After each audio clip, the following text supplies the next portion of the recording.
Bagarre nell'aula della Camera durante il question time sul ponte sullo Stretto di Messina. Il ministro Salvini ha risposto all'interrogazione dell'onorevole Angelo Bonelli in merito alle obbligazioni contrattuali poste a carico della società Stretto di Messina nel caso di aumento dei costi o di ritardi nell'esecuzione dell'opera.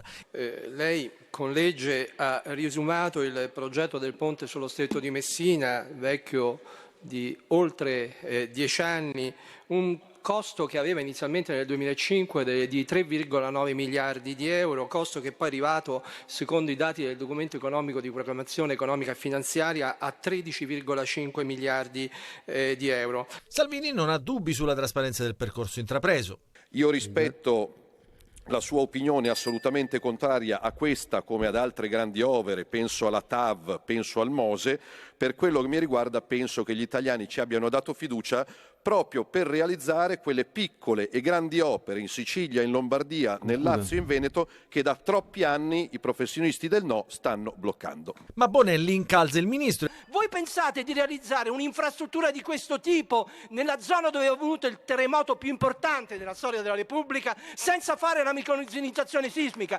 Lei è spregiudicato, signor Ministro. Salvini a quel punto, contro il regolamento della Camera, prima di rispondere all'interrogazione successiva, usa una parte del tempo a disposizione per replicare proprio a Bonelli, alimentando un clima già teso in aula. No, deve perché qua rispondere a questo quesito che le è stato appena posto. Che il governo costruisca un ponte destinato a crollare Ministro, è semplicemente folle. Non è possibile dal punto di vista regolamentare, si deve attenere alla risposta rispetto al quesito. In merito alle dichiarazioni in aula è intervenuto anche Pietro Ciuccio, amministratore delegato della società Stretto di Messina, specificando che il Comitato Tecnico Scientifico, nella relazione citata da Bonelli, ha espresso all'unanimità un parere positivo sul progetto. In particolare il quadro geosismico tettonico dell'area dello Stretto sarà aggiornato in sede di progetto esecutivo con gli studi e le ricerche effettuate negli ultimi 20 anni.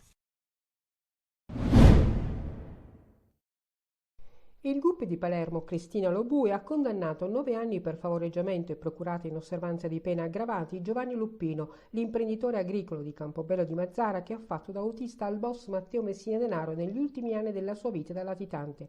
Luppino, arrestato assieme al boss il 16 gennaio 2023 davanti alla clinica La Maddalena di Palermo, secondo l'accusa rappresentata in aula dai PM della DDA Piero Padova e Gianluca De Leo, ha inoltre chiesto soldi per conto del capomafia e insieme ai suoi 2 figli arrestati a febbraio scorso ha curato spostamenti, traslochi e diversi aspetti organizzativi della latitanza del padrino di Castelvetrano. La procura nelle scorse udienze aveva chiesto la condanna dell'imputato a 14 anni e 4 mesi di carcere. L'imprenditore aveva raccontato a sua difesa che a fargli conoscere Messina Denaro spacciandolo per un suo cugino nel 2020 era stato un suo compaesano, Andrea Bonafede, il geometra che prestò l'identità al capomafia, pure lui in carcere, e che gli avrebbe chiesto di accompagnarlo a Palermo per delle cure. Il capomafia gli sarebbe stato presentato col nome di Francesco Salsi e solo dopo tempo Luppino ne avrebbe conosciuto la vera identità. Da allora, per ragioni umanitarie, sapendo che il boss era gravemente malato, l'imputato avrebbe continuato ad accompagnare Messina Denaro alle terapie. Per ben 50 volte però hanno scoperto gli inquirenti. Non è la più condanna subita dalle persone della cerchia ristretta che ha aiutato Messina Denaro nell'ultima parte della sua vita. Andrea Bonafede, l'ex operaio comunale, indicato come il postino delle ricette mediche, è stato condannato a 6 anni e 8 mesi per favoreggiamento aggravato e procurato in osservanza di pena. Più pesante la pena, 13 anni e 4 mesi, inflitta invece a Lorena Lancieri per concorso esterno, 6 anni e 8 mesi, al marito Emanuele Bonafede per favoreggiamento e procurato in osservanza della pena. È stato arrestato con l'accusa di tentato omicidio il presunto autore dell'aggressione avvenuta il 21 febbraio al dottore Alfredo Caputo, responsabile del reparto di endocrinologia oncologica dell'ospedale Cervello di Palermo. Il medico, mentre si trovava nella sua stanza di servizio, era impegnato in una conversazione telefonica, è stato raggiunto dal suo aggressore che, taglierino alla mano, ha iniziato a colpirlo al volto, provocandogli una grave lesione all'orecchio destro e al braccio sinistro con la recisione di un tendine.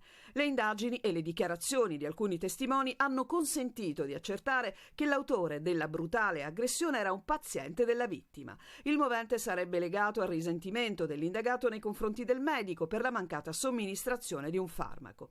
Il fatto rimanda all'incessante escalation di violenza nei confronti di medici e personale ospedaliero. Una donna e 2 uomini sono infatti stati denunciati per aver aggredito i sanitari del pronto soccorso dell'ospedale Ingressia, sempre a Palermo.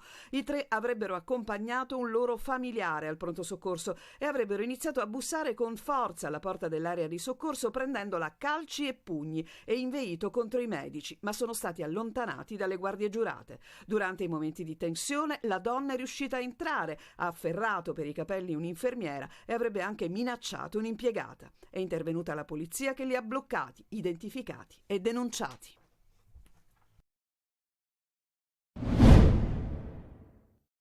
Un lavoro incessante e minuzioso sulla strage di Altavilla. Gli inquirenti e RIS collaborano a braccetto per capire chi ha avuto più responsabilità nella mattanza che c'è stata nella Villetta degli Orrori.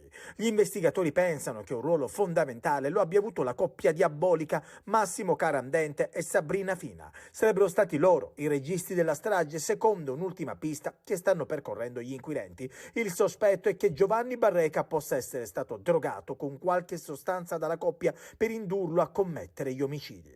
Era stato lui stesso a puntare il dito contro gli ex amici, facendo intendere di essere stato stordito e manipolato. Aveva confessato di averli accompagnati alla stazione ferroviaria dopo la carneficina e poi avrebbe telefonato ai carabinieri per consegnarsi. Non ero in me, ha detto, ero come imbambolato. Sabrina e Massimo mi hanno fatto bere qualcosa. Ma entrambi si difendono e dicono di non essere stati presenti durante gli omicidi dei figli e di Antonella Salamone, moglie di Barreca. Dove sta la verità? Al setaccio ci sono i cellulari di tutti, anche della figlia di Barreca, che potrebbe aver avuto un ruolo primario nella strage. Gli interrogatori, previsti solamente quando saranno ultimati gli accertamenti sui telefoni e il computer, dovrebbero sicuramente fornire una nuova traccia su cosa è successo in quei giorni nella casa di Altavilla.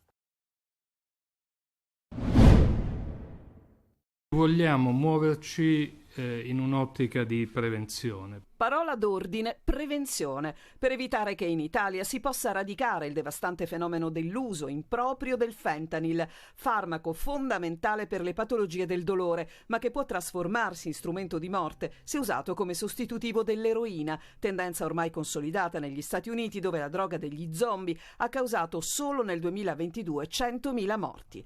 Per questo il governo italiano vara un piano per prevenire l'emergenza, presentato a Palazzo Chigi, alla presenza tra gli altri del sottosegretario alla presidenza del Consiglio Mantovano e del ministro alla salute Schillaci. Tra i punti essenziali della prevenzione il monitoraggio dell'uso del fentanyl per evitare scopi non sanitari, l'attivazione di sistemi di allerta per prescrizioni anomale, i controlli del NAS dei carabinieri sulla distribuzione e maggiori misure di sicurezza nei luoghi di conservazione. Ma c'è anche la necessità di contrasto, in primis attraverso campagne di informazione per capirne la pericolosità. L'uso di fentanyl come droga che a 2, a 3, a 4 milligrammi al giorno come sostituto dell'eroina può causare una grave intossicazione acuta e quindi depressione respiratoria e morte per depressione respiratoria. Quello del fentanyl non è un traffico limitato agli Stati Uniti. In Unione Europea ci sono segnali in Portogallo e Gran Bretagna, ma l'interesse delle organizzazioni criminali è anche nel nostro paese. L'intelligence segnala anche una certa elasticità e prontezza da parte di sodalizi criminali italiani, in particolare dell''ndrangheta, per recepire questa sostanza. Il pericolo però di una criminalizzazione del fentanyl a prescindere esiste e qui il farmacologo ricorda che resta importante distinguerne l'uso. Va differenziato e tutelato l'uso dell'oppiaceo come analgesico, che non si deve discutere, e invece quello che sta facendo il Ministero, di quali siamo profondamente grati, che è l'analisi del rischio associato all'abuso. No al taglio degli investimenti sanitari legati al PNRR. È un coro unanime quello che arriva dalla Sicilia al decreto di rimodulazione del ministro per la coesione Raffaele Fitto. Lo scopo del documento è spostare risorse sul progetto energetico REPower. Per farlo lo Stato taglierebbe in tutta Italia progetti in sanità per 700 milioni di euro. Una scure che non piace e che anche in Sicilia trova un forte no, così come in tutte le altre 19 regioni italiane. I tagli riguarderebbero soprattutto due assi di spesa, oltre $0,5 miliardi sulla misura verso un ospedale sicuro e sostenibile, mentre un taglio di 132 milioni avverrebbe nel programma Ecosistema Innovativo della Salute. Tagli minori lungo altri 3 assi di spesa. Su 4 delle 5 misure la Sicilia ha previsto interventi, in particolare 49 milioni per la sicurezza e l'ammodernamento degli ospedali di prossimità, i più piccoli, quasi 3 milioni per la rifunzionalizzazione energetica e sostenibile di ambulatori e strutture paraospedaliere, poco meno di 1,5 milioni in progetti e attrezzature per l'assistenza domiciliare. Obiezioni sollevate durante il vertice online degli assessori alla salute di tutte le regioni, al quale ha preso parte anche la titolare della delega del governo Schifani, Giovanna Volo. Non si tratta solo di cancellare progetti, lo stop a queste attività mette a rischio anche l'impianto complessivo degli investimenti in vista della riforma del sistema sanitario e azzopperebbe buona parte dei progetti già previsti e approvati dal governo nazionale, finanziati proprio col Piano Nazionale di Ripresa e Resilienza. Al ministro è stata avanzata richiesta formale di ritirare il decreto e stavolta la battaglia non è soltanto siciliana, ma di tutte le regioni italiane. Appartengono alla categoria dei cosiddetti precari storici, sono gli ASU, ovvero i lavoratori impegnati in attività socialmente utili. Per loro un esercito di 3.700 persone, grandi novità, perché la regione siciliana ha firmato la norma che ne prevede la stabilizzazione. Il governo isolano ha dovuto attendere le decisioni da Roma sulla legge di stabilità. La norma che riguarda questa categoria di precari approvata nell'ultima finanziaria regionale non è stata impugnata e quindi si è potuto procedere. Intanto gli uffici stanno predisponendo la circolare da inviare agli enti utilizzatori per velocizzare la fase di applicazione e avviare le procedure per la stabilizzazione. I lavoratori ASU dovranno poi presentare la domanda direttamente agli enti. Si chiude così un'altra pagina del precariato siciliano per 3.701 lavoratori. Il numero più alto di stabilizzati si registra a Messina con 1.258, quasi il 34% del totale. Seguono Palermo con 679, Agrigento con 547, Trapani 479, poi Ragusa con 241, Catania con 161 stabilizzati e Siracusa con 123. A Caltanissetta sono 114 ed infine a Enna 99. Con questo obiettivo raggiunto dopo la mancata impugnativa della norma sull'iter di stabilizzazione da parte della Presidenza del Consiglio dei Ministri, ha detto il presidente Schifani, rendiamo la nostra regione più solida e ordinata, riconoscendo dignità e diritti a migliaia di lavoratori siciliani.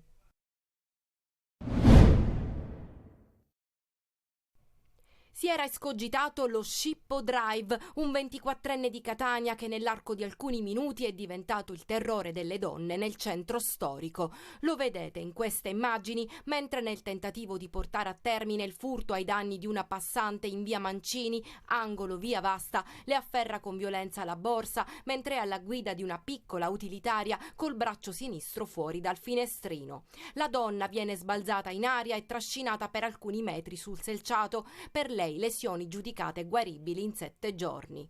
E da mezz'ora passata la mezzanotte trascorrono altri 3 minuti e il 24enne si sposta in piazza Duomo, dove adocchia la sua prossima vittima, sempre restando a bordo della propria auto. Le si avvicina lentamente e cerca d'improvviso di afferrarle la borsa. La vittima è riuscita fortunatamente a non perdere l'equilibrio. Lo scippatore pensava di averla fatta franca, ma attraverso l'analisi dei sistemi di videosorveglianza della zona gli agenti sono risaliti sia alla targa della macchina che al guidatore.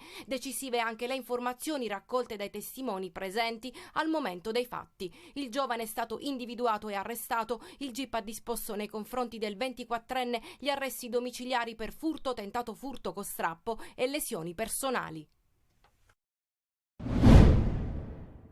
Via Galermo Mulattiera, pericolosa in auto, in moto e a piedi. Abbiamo sintetizzato il tutto perché sono tanti i messaggi alla nostra linea di WhatsApp 342 74 55005 che segnalano lo stato di abbandono di una strada che collega il popoloso quartiere di San Giovanni Galermo alla circonvolazione di Catania.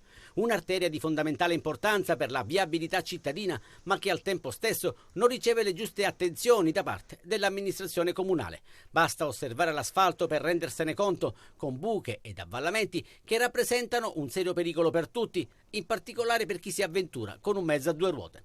E non va meglio per i pedoni, costretti ad attraversare in punti dove le strisce sono sbiadite e dove il semaforo è inesistente, spento e addirittura fatiscente. Da queste parti gli incidenti sono all'ordine del giorno, anche mortali. E non va meglio tra le vie Polveriera ed Orsa Minore, tipico esempio di incrocio killer dopo un semaforo o dei dossi, potrebbero in parte ridurre la pericolosità.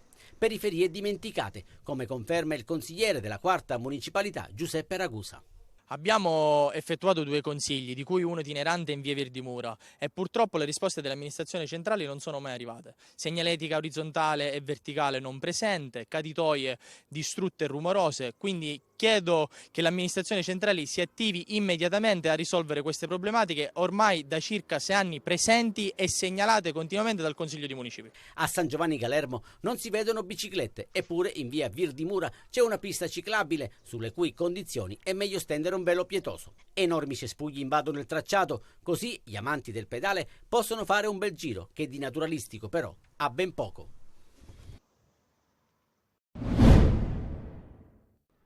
Prevedere che tempo farà a Pasqua ancora è prematuro, ma quel che è certo è il boom di turisti. Una Pasqua un po' bassa a fine marzo, ma che ci dà dei numeri importanti per una stagione che riteniamo possa essere sulla falsariga del 2023, quindi una stagione importante per il turismo siciliano. Qui siamo a Siracusa, Ortigia è tra le mete preferite. I vicoli cominciano a riempirsi. Da dove arriva? Da Milano. Prima volta in Sicilia? No, già la seconda volta qua. Infatti sono tornata perché mi piace troppo la terra nobile. Sono tornata in questo posto in cui mi è capitato già di venire altre volte. Ci sono tornata per portare chi conosco. What did you visit? On a visité quoi? Catane, Taormina, l'Etna. In questo hotel è quasi tutto pieno. Ok, solo un attimo che verifico. Momentaneamente siamo pieni. Avrebbe altre date? Ma sarà pienone in tutte le città d'arte, da Palermo a Catania, passando per Agrigento. Nota positiva è anche l'aumento della permanenza media. Il turismo mordi e fuggi sembra in calo. Quest'anno Pasqua arriva prima e arrivano prima gli ospiti. Abbiamo un buonissimo riscontro da parte della clientela straniera che ha superato il soggiorno medio di 2 notti. La Sicilia viene scelta anche per soggiorni più lunghi, si va oltre i 3 giorni, i 3 pernottamenti. Sempre più turisti, numeri che valgono doppio considerato il caro voli. Anche per questa Pasqua arrivare in Sicilia in aereo costerà centinaia di euro, ma nonostante tutto le presenze crescono sempre più.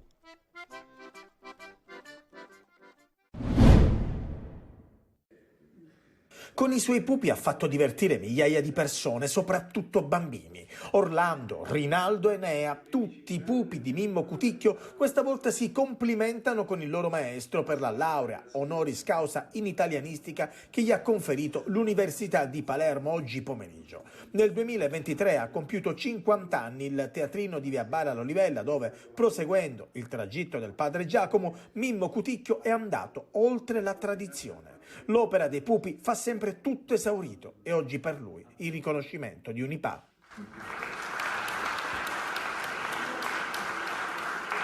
Un riconoscimento è sempre qualcosa di importante in quanto tu pensi che qualcuno ti ha pensato.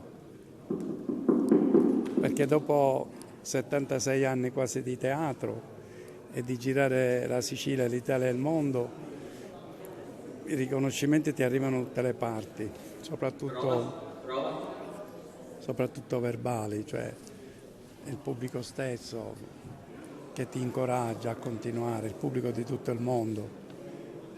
Quindi poi tu torni a casa e ricominci l'avventura nel tuo teatrino, nei vicoli di Palermo. Arte, cultura e tradizione si mescolano nella produzione artistica del maestro Mimmo Cuticchio, tessera importante della città di Palermo. Come sapete, l'honoris causa viene attribuita a personalità che sono distinte nel mondo della cultura, nel mondo della ricerca, e nel caso di Mimmo Cuticchio qui abbiamo 2 elementi fondamentali. Innanzitutto il mantenimento culturale del teatro dei pupi, ma anche la narrazione, il mantenimento del cunto siciliano che fa parte della nostra tradizione. Ben conosco il valore di ognuno di voi e pertanto vi lascerò liberi nella mischia.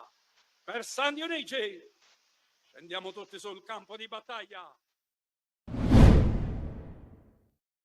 All'orizzonte la finale d'andata di Coppa Italia, la partita che oggi vale una stagione per il Catania, ma prima c'è da pensare al campionato, alla sfida di venerdì sera 20:45 al Massimino contro l'Audace Cerignola, una gara che può dare slancio, soprattutto psicologico, in vista della gara di Padova. Zeoli sta cercando di dare la sua impronta, contro il Potenza non c'è stato esordio bis con la vittoria che magari qualcuno si aspettava, ma per adesso si lavora di giorno in giorno. Questa mattina la squadra rossazzurra ha svolto la seduta di allenamento, domani è prevista la rifinitura e la conferenza stampa pre-gara dell'allenatore etneo, dalla quale si potrà capire chi sono gli abili e arruolabili per la gara contro i pugliesi. Se da un lato infatti ritorna Teio dopo aver scontato la squalifica, sono due i giocatori sotto la lente d'osservazione dello staff tecnico e di quello medico. Si tratta intanto di Cianci, che ha rimediato un colpo in testa e occorre verificare le sue condizioni in vista della gara di venerdì, quindi Ciccerelli, che ha lamentato un indurimento muscolare nel corso della gara col Potenza, ma potrebbe essersi fermato in tempo e quindi tutto viene rinviato